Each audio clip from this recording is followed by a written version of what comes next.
Looking to be more productive and jump those hurdles of change and challenge easier? You've come to the right place. Welcome to Thrive in Life with your hosts, Zaheen Nanji. Hello and welcome to Thrive in Life. This is episode 48 and I'm your host, Zaheen Nanji. Well, this show and this episode actually is sponsored by one of my online courses that I'm launching here pretty soon in November and December called Live Your Best Healthy and Happy Life. This is a 12-month journey with me where we meet online as a group using the Zoom platform, and I'll be doing some group coaching with you on how to live your best healthy and happy life. Does that sound awesome? And you'll get menu plans and recipes, and because hey, if you want to be healthy, you have to know how to eat healthy, and sometimes we're so confused as to what to eat and what's right and what's wrong and all that kind of stuff. Don't worry, this is where I come in. And being a resilience coach and expert, living your best healthy and happy life is holistic. It's an all-rounder. So that's what this course is about. Check out the link in the show notes. And if you have any questions, you know how to get a hold of me. All right. So without further ado, can you believe we're almost at halfway, like as in episode 50, but this is 48. So 2 more to go. But today's talk is about rebounding forward. And I have Randy with me here. Say hi, Randy. Hello. Thanks for having me on, Zaheen. Oh, thank you for coming on. So I'm just going to do a little bio and then we'll get into how to rebound forward. Okay. Sure. So Randy Brown is a national author, keynote speaker, and a coach. He is considered a national expert on the topics of adversity, leadership, and team building. In his coaching career, he reached the highest level in men's college basketball at the NCAA level. His 18-year career includes Iowa State, Marquette, am I saying that right? Yes. Arizona, and Miami of Ohio. Mm-hmm. I hope I say that right. Yes. His rise in the coaching world was matched by his dramatic plunge to the depths of depression, children's deaths, prison, and a career lost forever. His book, Rebound Forward, highlights his rise in the college coaching world as well as failure, adversity, and tragedy. Wow, he is a role model for resilience. And you're on the right show because this show is about sharing how we can bounce forward, how we can thrive in life. I don't like using the word cope, because cope to me is still like you're trudging along and you still are figuring out. But when you thrive, you are figuring out at the same time as moving forward. Right. So Randy, you're on my show because you had a book that came out earlier this year titled Rebounding Forward. So tell our listeners and viewers, why did you write that book? I felt like I always had this book in me, but a couple really key people said, one thing I want you to do is I want you to entertain the question, why write the book? Not that you want to write the book. And that was key. And so that sent me on a path of really discovering what it is that was behind the desire. And it was a very important question. I was grateful that it was asked of me. And it got down to, I think, what you hear a lot of people indicate, that if there is a pearl that comes out of the muck, then I want to share that pearl. I want others to see it, to experience it. And, I created a mess in my life and for my family, and from that came a message. Mm-hmm. So once I realized that there is something that tangibly could be expressed through a book that could help people, then I knew it was my calling to go ahead and do so. A book about me and being a coach and coaching these great players and moving around the country, and that's great, but that's not a book. So the book came from the mess, and I know I'll say this, but just in case, therapeutically, writing this book was huge for me. It was extremely difficult because on two fronts. One, to physically write it and know that the emotions are rolling through the end of that pen. But number two, when you publish a book, it's a worldwide phenomenon, right? I mean, it's in print, and Yes. and if I would tell someone, if they don't want their entire life out there in the public, raw, and then don't write a book with all the details in it. But I did, because it's part of my process of healing. It's part of my redemption story. And the book, I'm so proud of the book. And people say, well, there's some stuff in there you're probably not proud of. I'm proud of the book. I'm not proud of some of the things that choices I made. But the book as a whole, I think, helps me stand strong and move forward in a straight line. And that's what I want to do. Yeah. And I asked that question because I find for myself and for other authors out there as well, when we feel like we want to share this message, because like you say, it could help someone. It may not help everyone, but someone. Right. And when we take that plunge, it's just like journaling, right? Because you're writing to heal, but at the same time, you're also writing to share a specific message.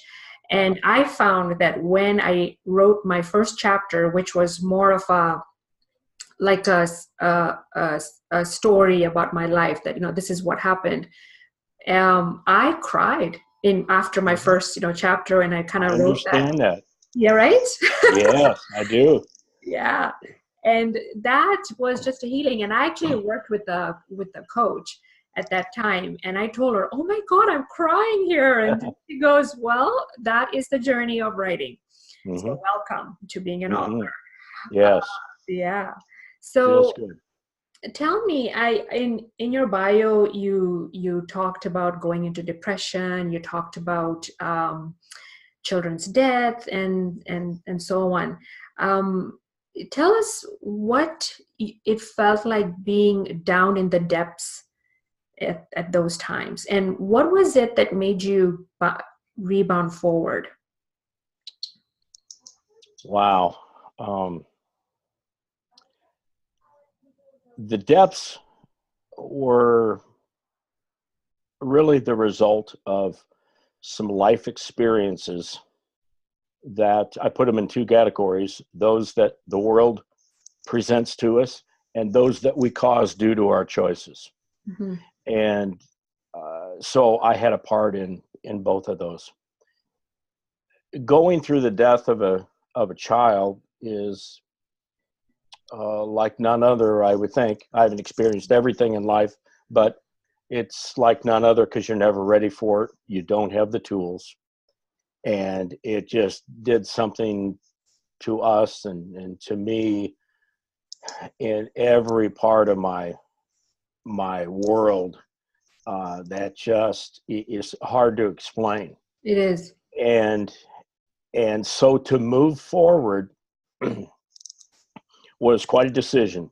How to move forward, when to move forward. At the time in '92, when our first daughter passed away, Meredith, to something that we didn't even know was upon us, a very quick acting type of disease that flew like Simpsons and kind of attacked her major organs, that type of thing. So it was a quick deal. And I was actually at basketball practice at Miami of Ohio in Oxford, Ohio, and got called away from practice and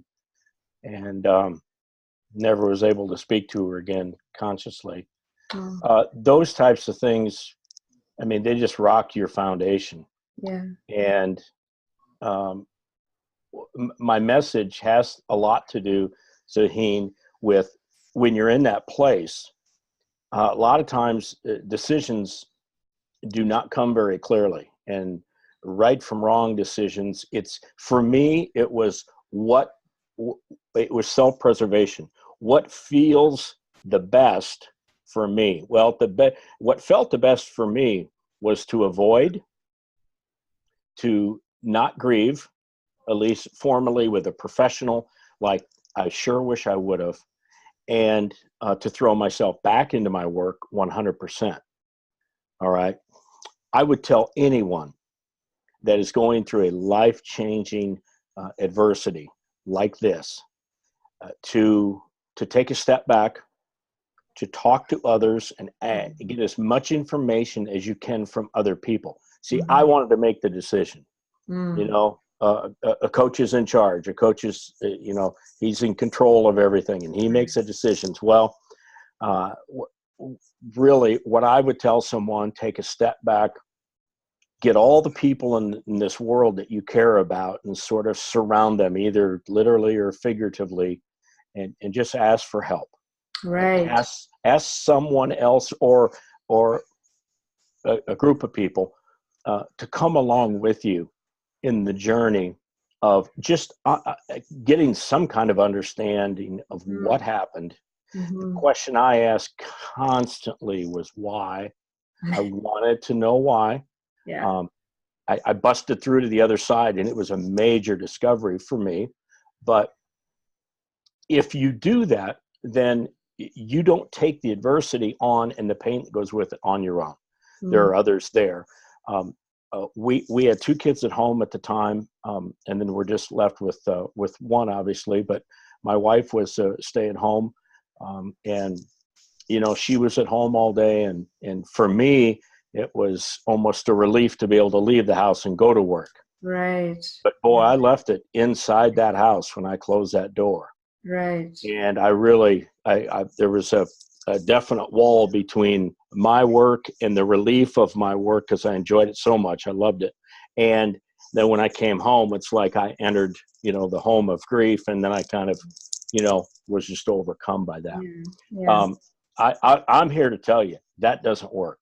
No. And It may work in the short term, but what I found out was this, and I got this from reading about like 9 Mile Island and these nuclear power plants where they thought they did a sneaky job of burying all these chemicals. Well, they said eventually they're going to rise to the surface. They're going to rise to the top of the ground, and they're going to look bad, and they're going to smell. And I have found that a lot of the things I tried to bury, okay, that I thought were never going to expose themselves, in time would. They wouldn't look very good, and they would smell. They would just be bad things. And I learned that. I learned that. I love that metaphor that you used, that it's buried and eventually it will come up. It will. That is such a great way to put it, that we tend to bury things, we tend to numb our feelings, and instead of what I call emotional hijacking, which is numbing and things like that, we have to be emotionally intelligent about what we're going through. But I know at that time it rocks your world. Yes. And I'm so glad that you mentioned that, yes, go out and get some help and learn how to do that. Yes. And I'm assuming that is what really helped you get out of, or helped you rebound, was one of the things. Well, eventually, but that didn't come until years later. It really didn't. Okay. It certainly, nothing had really changed when 1998 rolled around, and it happened again. It was deja vu. Wow. And our daughter was almost 4, or our daughter Natalie was almost 4, about the same age. Almost the same thing happened. It happened quick. I happened to be at home at the time, and my wife was working. We had relocated from Florida to Iowa. We were in 7 states, which is what you do when you're a college coach. We're all over the place. And we went, and everything was so similar that I was just hoping to wake up from a dream, but it wasn't. And we lost our Natalie. And at that point you had mentioned the depression. That's when I went to see a doc because I couldn't function. Yeah. And I told him the story, and he said, "Oh my gosh, Yeah. you are severely depressed." And so I'd experienced that world, and I'm pretty free from it right now. But I've had through the years, it comes and goes. The fall's pretty difficult because that's when the reminders are for us. Yeah. Wow. I can't imagine what you went through. I mean, I don't think anyone, listening or watching this would even like fathom, by the way, for my listeners, just know that we are recording this as a video, and for my viewers, know that this is also available as a podcast on iTunes, Stitcher, iHeartRadio, Google Play, and so on, and as well as Spotify. So without further ado, what I want to do is, because I'm loving your story in a sense that it's really helping, I would say, me and the listeners and viewers understand exactly what you went through. Yeah. But the trick now is, or you can share some tips and strategies, about 3 or 4 on anyone else going through this, and not just death, but depression or any kind of adversity. What are 3 tips or tools that you could share with them to help them rebound forward? I would like to use as my first one something I mentioned earlier, and it's one of those things you want to make sure you get in before the program's done, because you're gonna regret it. I got to the point, I think we all do, when things happen, life defining things happen. The question of why is so constant, and it's heavy. And here's my experience. Okay, I'm a Christian. I was so angry at God when it happened, because he didn't warn us, he didn't keep it from happening, and nothing was explained to us. And I asked why so many times. I came to learn probably 15 years later, that there's probably a pretty good chance that we are not designed to know why. I love that. Yeah. On this side of it. On this side of it. And we have to come to that conclusion, and we have to be okay with it. And the day I got okay with it, 800 pounds just disappeared. It was unbelievable. You can't forget the day. And it was amazing. So I didn't have to hang on to that and try to find that answer. That was big. If that would help someone in the journey, that's awesome. Again, number 2, I would say that if you're a male, especially, trying to tough your way through it, doesn't work. You're only going to make things more difficult. And in the short term, you probably, I can handle this. You know what? Again, I'd take a step back. I would find your most trusted friendships. I would find someone who you respected, and I would come alongside those people and say, this is too big for me. I'm too broken. I'm in a million pieces, and I just need to talk to you, to whoever those people are. Now, here's the dilemma. There is that if we do that, we're opening ourselves up to one, vulnerability of being too weak to know what to do. Number 2, we're basically saying that I can't handle this, and that I know that if I do the right thing, this is kind of a catch-22. If I do the right thing, it is going to hurt like crazy. Right. And so, it's kind of like the little baby when you take him into the doctor's office, to get shots. That one always got me. That child looks at you like, what are you doing? I have every indication that you love me, and you're letting this guy stick this thing in my arm, and it hurts like crazy. Right. So why would you allow them to do that? And I think that's a lot of times why we don't dive into grief therapy and because we know how difficult it potentially could be, and so we avoid it. Yeah, I never thought of it that The way. pain. And Yeah. again, it's just running from the pain again for me. Right. So that would be the second thing. And then I'll tell you something that's been really amazing to me, Zaheen, and I recommend this to all people, especially men. I say, and this doesn't have to be a loss of a child. This doesn't have to be prison. This doesn't have to be something of that magnitude. There are things that eat away at us, and it's kind of like the toxins I was talking about.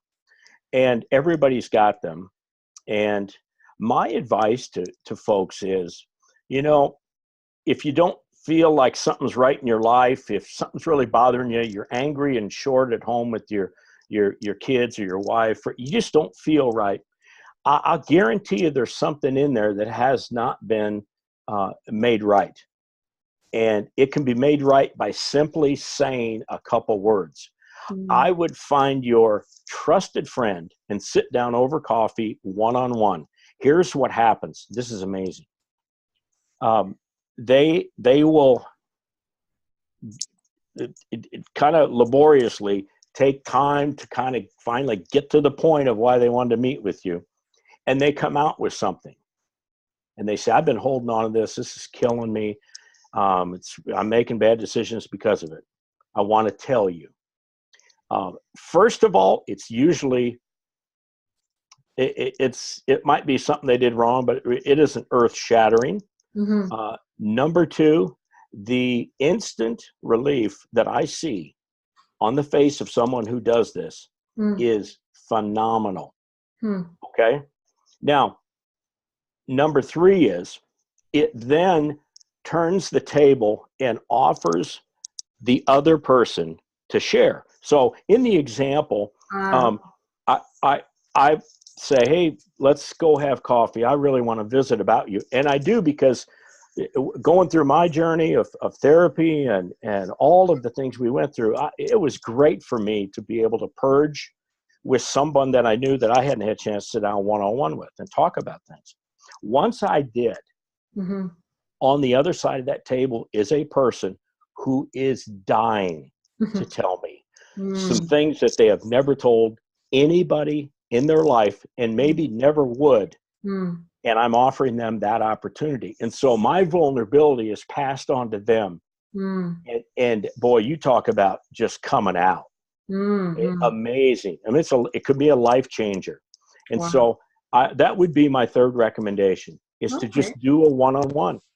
Someone that you obviously, there has to be a trust and a comfortableness about it. But I'll tell you, it is an amazing dynamic, and I've seen it happen many, many times. And okay, that's interesting. Yeah. So to recap, number one was the why question, right? Is to kind of avoid that, because unless you accept it, it's just going to keep on eating at you. Right. Yes, it will. Right. And then number two was just making sure that you talk to others, I think. Yeah. Surround yourself. Yeah. Surround yourself. Step back. Yeah. Step back. Realize that you can't do it yourself. Yes. You can do it yourself. Get some help. And it's not a sign of weakness. Yes, absolutely. And then third is have that one-on-one, because you never know what the other person has that they need to talk about as well.